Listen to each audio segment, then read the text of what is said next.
That's it.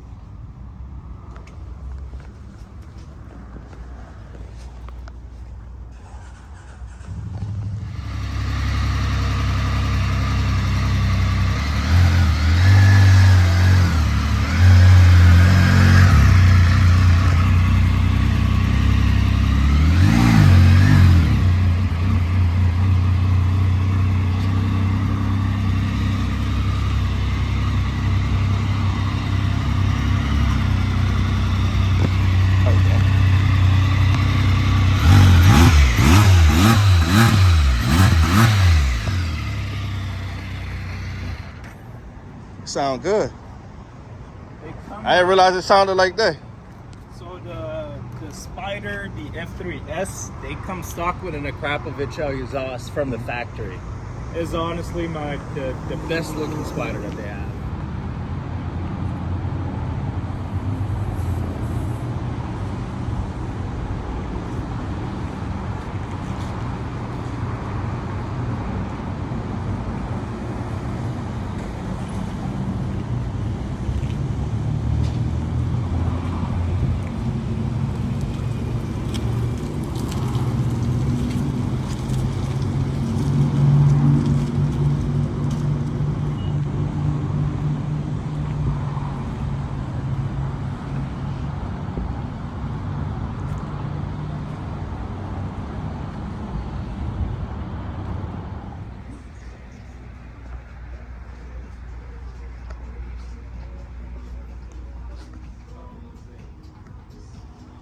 Huh?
Yeah. The winch doesn't look so strong. The what? The winch on the front looks like it's the front one. It's just that focus. Oh, okay.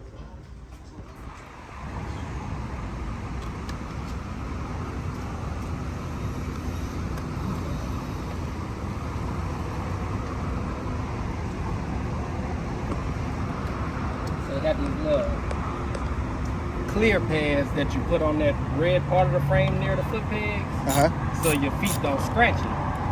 But I wanted to adjust your footrest before I put them on there. Yeah.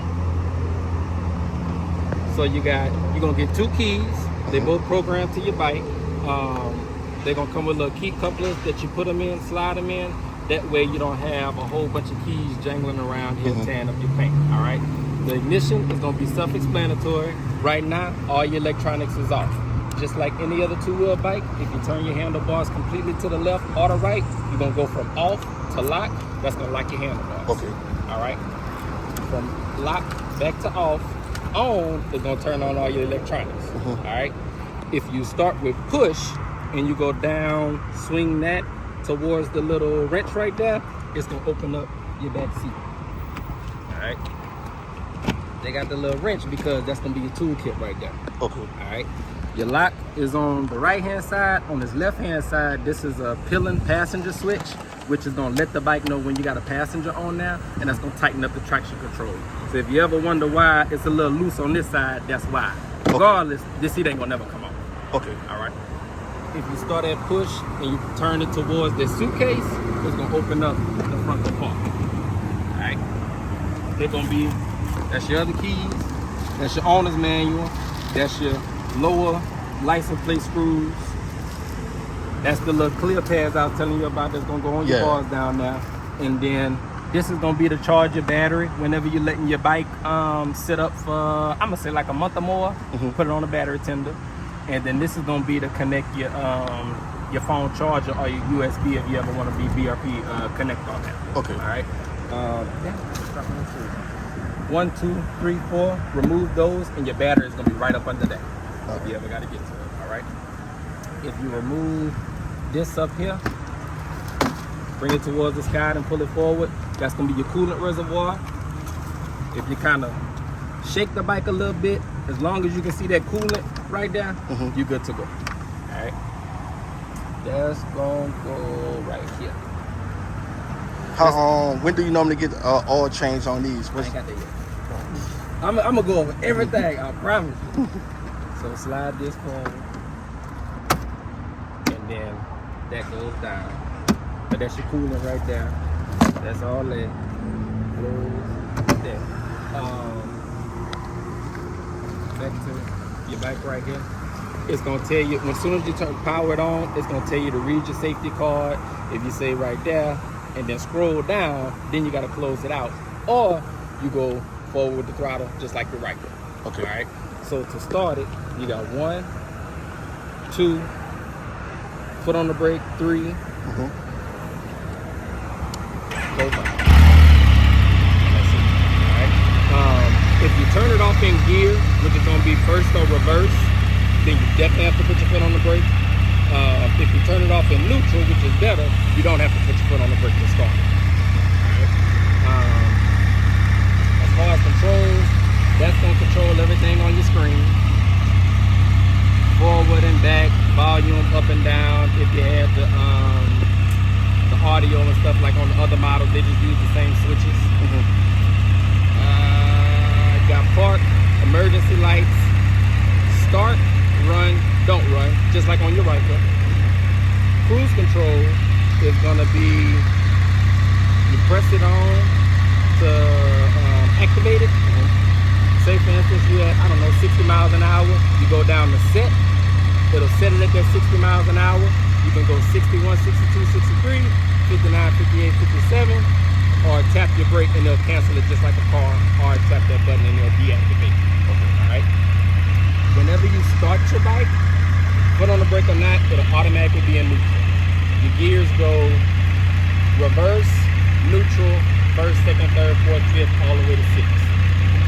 To change gears, just like on a car, when you're starting in neutral, foot on the brake, and then you're gonna go upshift to go on the 1. So, foot on the brake, upshift to 1. All right. Now, right now, if you hit that throttle, you're ready to take off. It ain't going nowhere because, like I said, the parking brake is on. Okay. You take that parking brake off and you hit that throttle, she's taking off just like your right. Okay. All right. Once you get to, I'm gonna say about 3,500, 4,000 RPM, that's when you want to shift into second, third, fourth, fifth, sixth. You'll start to hear the RPM. You don't have to let off the throttle whenever you change the gear. Okay. Okay. All right. So you go all the way up to 6th gear. As far as downshifting, it'll downshift on its own, so you never have to worry about that. It'll go all the way down to 1st gear. To go into reverse, you're gonna put on the brake. You're gonna put on the brake, go forward with the throttle, and downshift. You got upshift and downshift. Okay. All right. So make sure you make it go forward. Forward, the opposite way, Yes. normal throttle. Okay. All right. Now you're back in neutral. Reverse, neutral, first, second, third, fourth, fifth, sixth. That's gonna be operating it. You already rolled a 3-wheeler, so you know to keep all your wheels in your lane. You don't have to, like say for instance, you turning left, you don't have to swing out to turn left, you just go with your lane. Premium fuel. To open it, turn it off. You lift that up. Just turn it to open. That's Okay. it. Simple as that. I believe you got like a 5 gallon and some change tank. It's like a 6 gallon tank, but once you put the fuel pump in there, you get 5 gallons and some change. The other fluids that you have, I showed you your coolant. If you open up this right here, you turn it to the left like you were gonna unlock it. Take that off. You got your engine oil dipstick and you got your brake fluid. If your brake fluid ever gets low, it'll pop up a message. Okay. As far as your engine oil, to check that, if you think about it, this dipstick does not go all the way to the bottom of the motor. It goes to about right here, which is where all your oil housing is. And to check the oil, you gotta do these steps, which is gonna be operating temperature, which means both of your cooling fans is already turned on. You gotta ride 9 miles. Ride 9 miles, make sure that your engine is at the right temperature as well as your transmission. Then you have to let it idle for 10 minutes. When it's sitting there and idling for 10 minutes, it's pumping oil from the bottom of the motor all the way up to the oil housing right there. So it'll be where the dipstick checks it. You turn it off, then you check it. Okay. If I was to check it right now, it would show low. I haven't seen these motors leak oil since 2014, so the chances of it leaking oil is slim to none, and they don't really consume oil either. As far as your services, your first break-in service is going to be at 3,000 miles. After that, it's going to be annually or every 9,300 miles, whichever one comes first. Most people don't ride 9,300 miles in 1 year. Is it 9,300 or 9,600 miles in 1 year? So most people just get it, changed every year. Other than that, that's going to be it for fluids. As far as warranty, you got a 2-year base warranty on it, unless you get extended warranty, which will extend that all the way up to 5 years. And it's going to cover any type of non-wearable manufactured defects that you have. So your wearable items that it doesn't cover is going to be clutches, suspension, tires, brakes, light bulbs, fuses. Pretty much anything else that's from the factory that's defective, they'll cover it. So if you get a weird check engine light, if you get, some weird noise, smoke coming from your motor, if you get a power steering issue, something like that, they'll take care of that.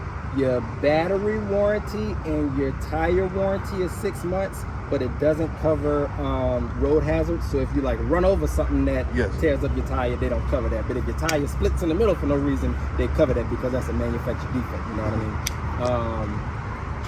As far as anything that would alter your bike, I would say try not to splice any wiring harnesses.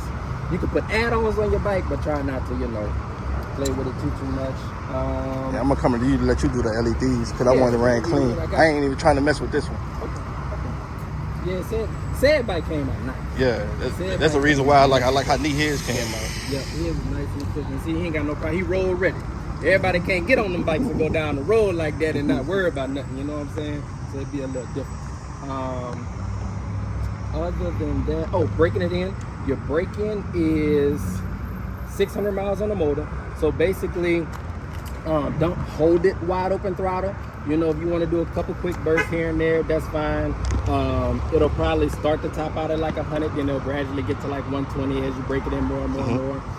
For that first 200 miles, you got brand new tires and brand new brakes, so it's not going to grip like it's supposed to, and it's not going to stop like it's supposed to. You definitely want to break both of those in. And during that break-in, just kind of vary your throttle RPM, so you're not sitting at the same RPM the whole time. Other than that, but your first service is not till 3,000 miles, so you ain't got to worry about changing the oil till 3,000 miles. And I can do all that here, or? Absolutely. Okay. Yep.